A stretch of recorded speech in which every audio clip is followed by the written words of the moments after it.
In this video I want to talk about seventh chords, and these things are essential musical knowledge, I think, no matter what style of music you're into. And there's something that a lot of players I talk to seem a bit confused about, and they're confused about the differences between the various types of seventh chord, and they're confused about when and how exactly they should use these things. So that's all stuff I'm going to try and clear up in this video. And there's going to be a bit of music theory, but I'm going to try and make it very practical and useful music theory, the kind of thing that's going to make you into a better musician rather than just music theory for its own sake.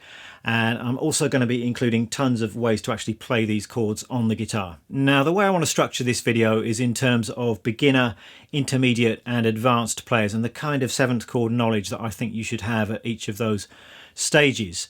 And it's probably going to be quite an information heavy video, lots of talking, and I know there are some people who moan that I talk too much in these videos, but I'm afraid it's going to be one of those videos, kids. But I hope it's going to be useful information, and do feel free to skip about. I'm going to include timestamps with this video so you can move about to the sections of the video that are most relevant to you.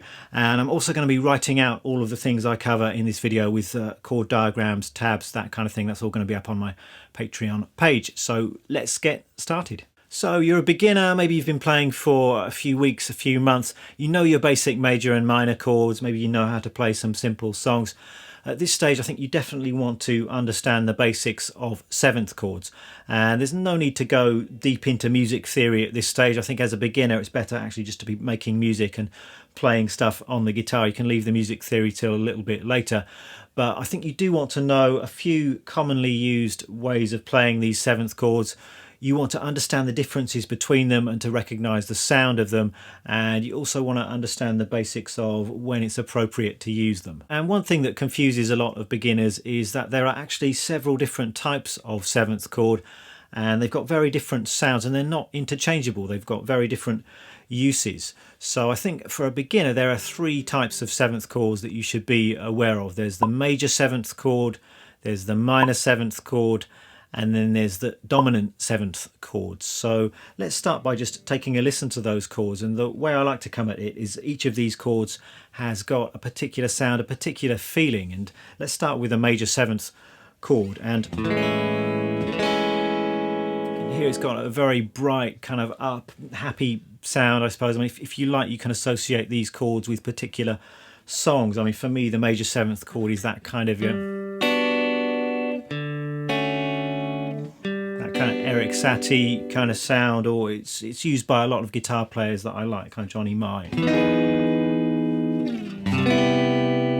That tune opens with major seventh chords, so that's the sound of the major seventh chord. So you just want to try and get a feeling for that, and you can do the same thing with minor seventh chords as well. So a minor seventh chord, it's like a minor chord, but there's a bit more colour there. I think that's the case with all of these types of seventh chords. A major seventh chord, it's a major chord, but it's got that extra kind of layer of colour in there. So take a minor seventh chord, it's got quite a moody sound to it. I'm just trying to think of some minor seventh songs. There's that Radiohead song, Wish I Was Bulletproof, is that what it's called? But it starts on a minor seventh chord like that. Or there's Elliott Smith, Between the Bars, that also opens with a minor seventh chord. So it might help to think in terms of songs that you like. It doesn't have to be those songs. Those are just the first songs that popped into my head. But there are loads of songs that use these chords. So use those songs to get the sound of those chords into your brains. And then lastly, we've got dominant seventh chords. And for me, this has got a very kind of bluesy sound.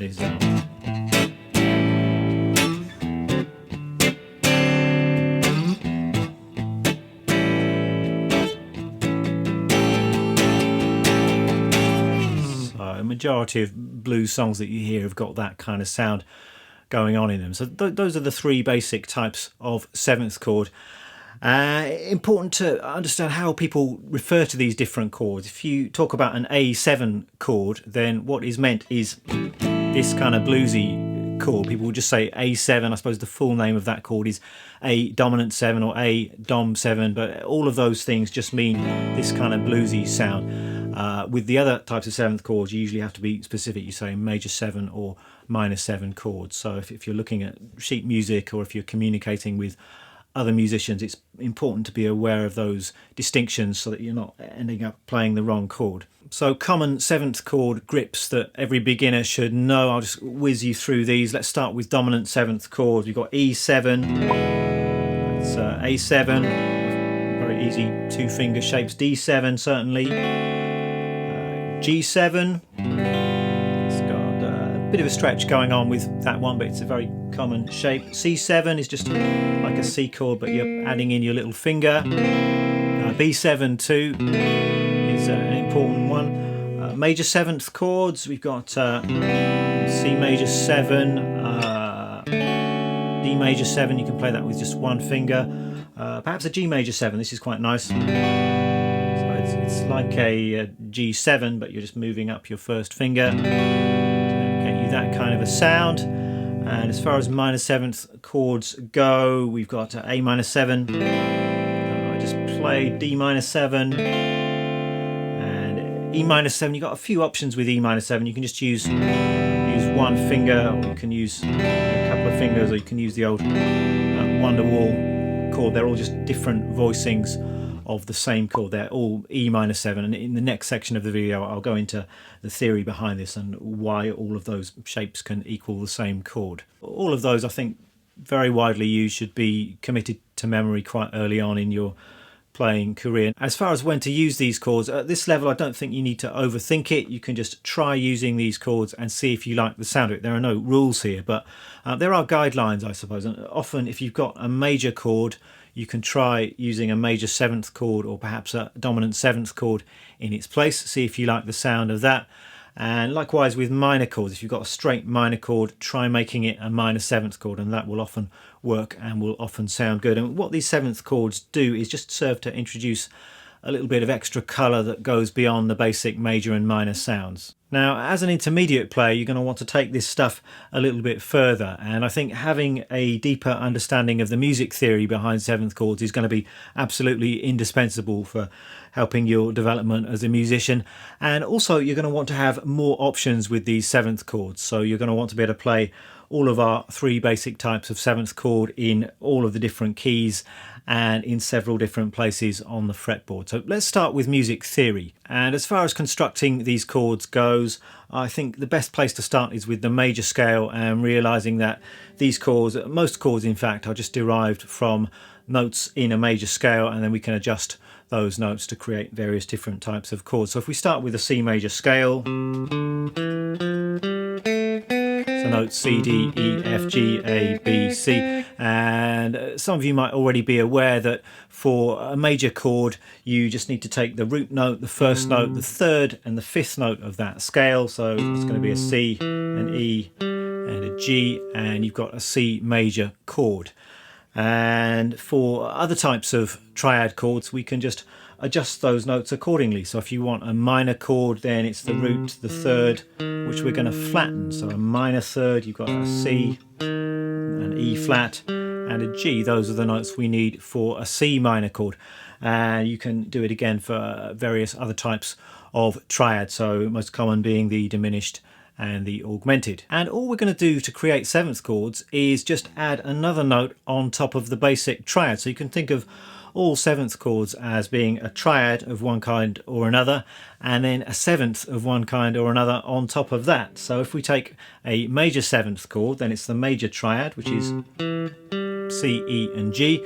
Then we're going to want a major seventh on top of that. So 1, 2, 3, 4, 5, 6, 7, that's a B. So the notes in a C major seventh chord are going to be C, E, G and B, and play those notes together and you've got a C major seventh chord. And of course there are various different ways you can play this on the fretboard. You can play those notes in order from low to high. That's the root, third, fifth and then the seventh, but it's not always practical to do that. In fact, playing the notes in order sometimes leads to some quite awkward stuff on the guitar. So you might play a C major seventh chord like this instead. Here we've got C, G, B and an E on top. That's root, fifth, seventh, and this time we've got the third on top of that. And there are various other ways of doing it. All of these things are called voicings. So you've got the theory which says that we need the root, the third, the fifth and the seventh, but the order you put those notes in is kind of up to you. It gives a different kind of sound, but the fundamental quality of the chord is still going to be the same, whether you play a C major 7 like that, or like that, or like that, or in various different ways. And it also should be pointed out that you can double up some of these notes as well. So common thing to do would be to play C major 7th chord like that. That's like the Johnny Marr chord that I was playing earlier. And in this chord we've got C, G, B, E, got another G on top. So we've got the fifth there, and we've got another one on top. And that doesn't affect the basic quality of the chord, it just serves to thicken up the sound, I suppose, and it puts a different note on top as well. So there are various situations where you might choose this one, or you might choose to put that note on top, depending on the musical situation, depending on your preference. So that's major 7th chords, and we can think about the other types of 7th chord in a very similar way, as a triad and then a 7th on top. So a minor 7th chord, for example, you would take a minor triad, so this would be C, E flat and G, root, flat third and then the fifth, and then we want a minor 7th on top, or a flattened 7th. So again, we can start with our C major scale, 1, 2, 3, 4, 5, 6, 7. The B is the natural 7th, the major 7th. Move that down by 1 fret, we've got a flattened 7th. So that's the note we want on top of our minor 7th chord. We want a C, it's going to be an E flat, G and a B flat, root, flat third, fifth and flat 7. And you can play those notes in order. It requires quite an awkward stretch there, so more often than not you're not going to play it that way. You'd probably play it in this kind of a way. So we've got the root fifth, there's our B flat, the flat 7, flat third, and again, if you want, you could double up that fifth and place that on top. So that's the minor 7th chord. A dominant 7th chord is kind of a cross between those two things, the major 7th and the minor 7th. We've got a major triad with a flat 7th or a minor 7th on top. So it's going to be C, E, G, and then the B flat, the flat 7th on top. And that gives you that bluesy dominant 7th sound. So this is a C7, one way of playing a C7. So C, G, B flat, E, or root, fifth, flat 7, and then third on top. So it's really important, I think, just to memorize that information. You can treat these different types of 7th chords as formulas to be committed to memory. So you just want to be able to recite that information automatically. So a major 7th chord, root, third, fifth, 7th. Minor 7th chord, root, flat, third, fifth, flat 7th. Dominant 7th chord, root, third, fifth, flat 7. Just have those formulas committed to memory. It also helps on the fretboard to think in terms of intervals as well. So with these chords that we've just been looking at, you've got the major 7th chord there. If you're thinking about the function of each of these notes, the interval, you've got the root, 5th, 7th and 3rd, and you can see the similarities and the differences between these different types of 7th chord. So if I then flatten the 7th, the B becomes a B flat, our C 7th chord. If I then flatten the 3rd, the E becomes an E flat, and we've got a minor 7th chord. And you can also adjust further. There are other types of 7th chords which perhaps you should be aware of at this stage. So in particular the minor 7 flat 5, which crops up in major and minor key harmony. So that's just like a minor 7th chord, but we flatten the 5th as well. So if you can see these intervals, that's the 5th. We're going to make that G a G flat. So that's the theory. Make sure that's memorized. Then I think you're going to want 2 or 3 different ways to play each of these chords, and there are lots of options here, so I'm just going to whiz you through some of my favorites. Let's just do this with a G root note. So we could play a G major 7 like this with a 6th string root, with a 5th string root. This is the voicing that I was playing as a C major 7 earlier. And then 4th string root voicings are useful too, so we could go play that for a G major 7 there.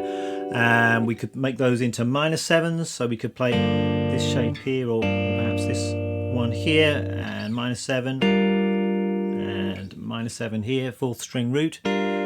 and then dominant 7. So you can play it as a big bar chord or this kind of more jazz shape here, and then G7 there, and another one here. So that's 6 or so useful shapes there. You could do the minor 7 flat 5s as well if you wanted to, and of course you can move those around to play them in all of the other keys as well. And you also might want to think a bit more deeply about when to use these chords, and here I think it's useful to understand how you harmonize major and minor scales and where these types of 7th chords naturally occur, and that will often dictate how they're used in actual real musical situations. So if we do this in the key of C major, we can play a C major scale along the length of the 5th string, and we can put a chord on top of each of those notes. And if we do that with 3-part harmony with triad basic major and minor chords, you will have 1 chord is C major, 2 chord is D minor, 3 is E minor, 4 is F, 5 is G, 6 chord is A minor, and then we've got the kind of weird one, the 7 chord is B diminished, and then we've got C again, back full circle. Now we can turn all of those chords into 7th chords, all of these notes taken from the key, but if we put a 7th into each of those chords, then what you end up with is major 7 as the 1 chord, the 2 and 3 are minor 7, the 4 is major 7, the 5 is dominant 7, the 6 is minor 7, and the 7 is minor 7 flat 5, and then back to major 7 again. So that is worth committing to memory too. We've got 2 major 7th chords, they occur on the 1 and the 4. We've got 3 minor 7th chords, that's the 2, the 3 and the 6. The 5 is the dominant 7, and again the weird one, the 7 chord is the minor 7 flat 5 or the half diminished chord. And of course there are no rules with this stuff, but very often with chord progressions and with the placement of 7th chords, it will follow diatonic harmony. So if a chord is functioning as a 3 chord, it will often be a minor 7th chord, or if it's functioning as a 5 chord, it will sound most natural to have it as a dominant 7th chord. So a quick example, let's say we've got a chord progression C, E minor, D minor and G. That's just with basic major and minor chords, so it's a 1 chord, 3 chord, 2 and a 5. Now if we add the appropriate 7th to each of those chords, you end up with C major 7, and the 3 chord becomes a minor 7, the 2 chord also becomes a minor 7, and then the 5 chord is a dominant 7. So you've got that kind of sound.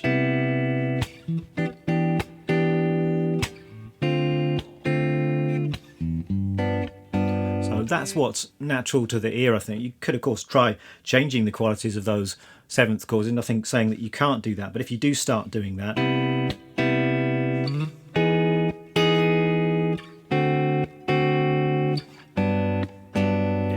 start sounding a little bit weird and unusual. Maybe that's what you want, in which case go ahead and do it. For many of you, that intermediate level kind of 7th chord knowledge might well be enough. It sort of covers you in all of the most common musical situations I can think of. But beyond that, if you do want to get a bit more advanced, then we're kind of getting into jazz territory, and the ideas I'm going to discuss now are very common and widespread in jazz music. But even if you don't want to become a jazz player, it might be worth investigating some of these ideas if you want to challenge yourself as a player and if you want to expand your knowledge of the fretboard. Now, jazz players often use quite specific chord voicings which sound good and work well in jazz kind of situations, and you'll often hear these referred to as drop 2 and drop 3 chords. I'm not going to go into the precise reasons why they're called that in this video. I might do that in a future video, but essentially drop 2 chords where you've got your 4 notes of the 7th chord on adjacent strings, and then you've got drop 3 chords where you've got the lowest note and you skip a string, and then you've got 3 more notes, and they're all very, very widely used and well worth learning about. So let's just see how that works on the fretboard. So let's take this, which is a G major 7th chord. You can see we've got the root note here on the low E string, that's the G. We're skipping the A string, then we've got this F sharp, the 7th on the D string, we've got the 3rd, which is B on the 3rd string, and the D here on the B string, that's the 5th. So this chord is voiced root, 7th, 3rd and 5th. So that's what's known as a drop 3 voicing, and then it's fairly easy just to adjust that to come up with other common 7th chord types. So if we flatten the 7th, you arrive at this shape here. That's G7 or G dominant 7. We can flatten the 3rd, it's G minor 7. If you wanted to flatten the 5th, you can get a G minor 7 flat 5, and a few other types of 7th chords you might want to understand and learn about at this kind of level as well. So you could have a minor major 7 for example, which would look like this. So you've got root, major 7, minor 3rd, and then the 5th on top. Diminished 7 of course is another common one there. We've got the root double flatted 7th, and then the flat 3 and the flat 5 as well. So more chord types. You don't find those chords that often outside of a jazz situation, but well worth learning about. And we could have these kind of drop 3 voicings with the root on the 5th string as well. So the 5th string root, we're going to skip the D string, and then the voicing is the same. So it's root, 7th, 3rd, and then 5th on top. That's a major 7th chord, dominant 7th chord, minor 7th, and minor 7 flat 5. Drop 2 voicings look like this. We've got our root note, and then we've got the 5th, and then the 7th, and then the 3rd. So a G major 7 drop 2 voicing would look like this. So let's say all the notes on adjacent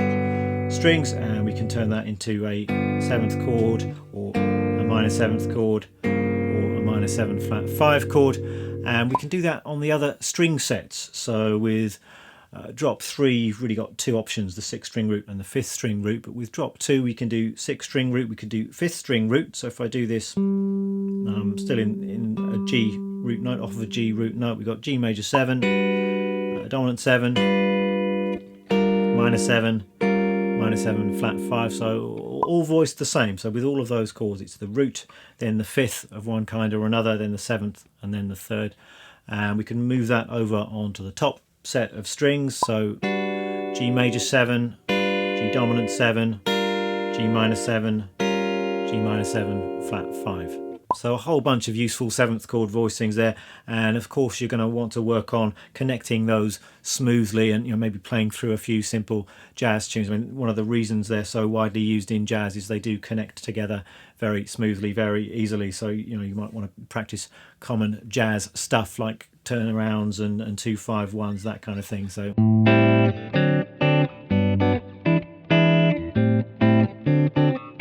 more advanced still would be to explore some of the inversions of these shapes.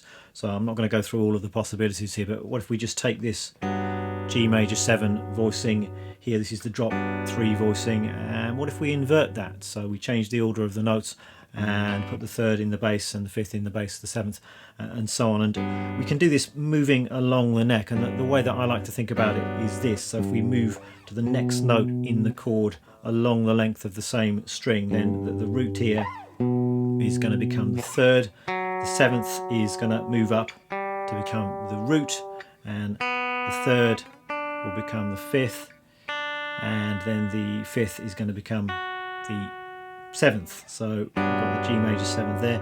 We move each of the notes in that voicing up to the next note in the chord, and we have this lovely sounding chord here. It's still a G major 7, but it's got the B note in the bass, the 3rd in the bass, so technically I suppose it's G major 7 over B, and we can just continue that, so moving up to the next note in the chord along the length of each of the strings. So the next voicing we'd find would be this one here, so that's got the 5th in the bass, the D in the bass, and what would the next one be? It would be this. So there we've got the major 7th in the bass. So a nice series of G major 7 chords and inversions.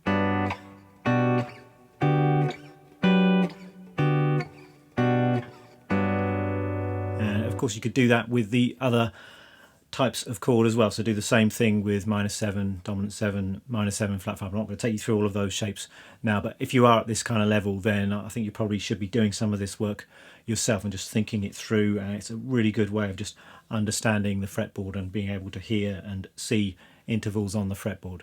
And we could do that with the drop 2 voicings as well. So if you took a C major 7 and then just play the inversions up the fretboard, we would arrive at these shapes here. This is a beautiful one actually, the third in the bass, and then we've got the fifth in the bass, and then the seventh. So another beautiful sounding set of chords. Another thing that's quite commonly done, particularly in the jazz world, is to play what are known as shell voicings, and this is where you leave out one of the notes in the chord. And up to this point we've been playing seventh chords with all four necessary notes in there. Sometimes we've been doubling up some of those notes as well, but often in practical situations that can be a bit clumsy, particularly in jazz. If you're playing at fast tempos, you've got complex chord progressions. It's often easier to navigate those kind of chord progressions if you simplify the voicings a little bit. So shell voicings are really stripping the chord down to their essentials. We're leaving out the fifth, which is not really an essential note to sort of get the feeling of the chord over. So shell voicings involve the root note and then the seventh and the third. There are a couple of common ways of doing this. You can have the root note on the sixth string, skip the fifth string, and then have the seventh and the third on the middle two strings. So you could have a G major 7 like that, G7, G minor 7. Also common is to play these shell voicings with the root, the third and the seventh on adjacent strings. So for a G major 7 you could play something like that. So G, B, F sharp, and you could play a dominant seventh like that and a minor seventh like that. Very easy to then use those in common jazz situations.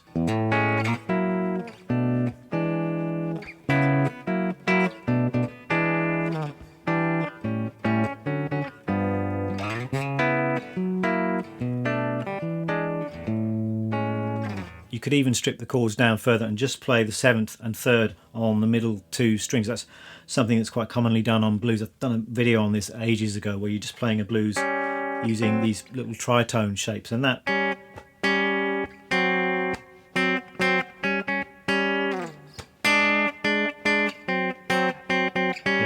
enough to suggest that feeling of those seventh chords without having the root notes in there at all. And again, in the jazz situation, it's quite common to have the third and the fifth on the middle two strings, and then it's quite easy to add extra colours on the B string, so you can add ninths and alterations and all of those kind of things, and that can be a very cool sound as well.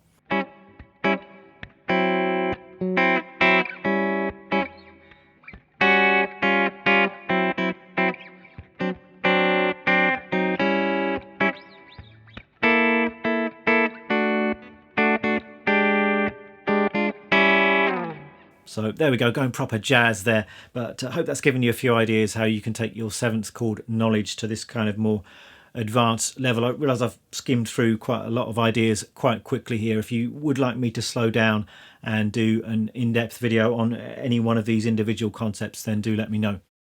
That's it for this video. I told you there'd be a lot of talking, but I hope it's been useful information, and I hope this video helps some of you clear up your seventh chord confusion, and I hope it helps some of you more advanced players and gives you some food for thought and some fresh ideas. Now, as I said, all of this stuff is going to be tabbed out. There'll be chord boxes and diagrams up on my Patreon page. You can pay what you like and get access to that. And thanks very much to all my loyal patrons. That's much appreciated, and it really has made all the difference in my ability to keep this channel going. So thanks for that, and thanks to all of you for watching. I will see you next time.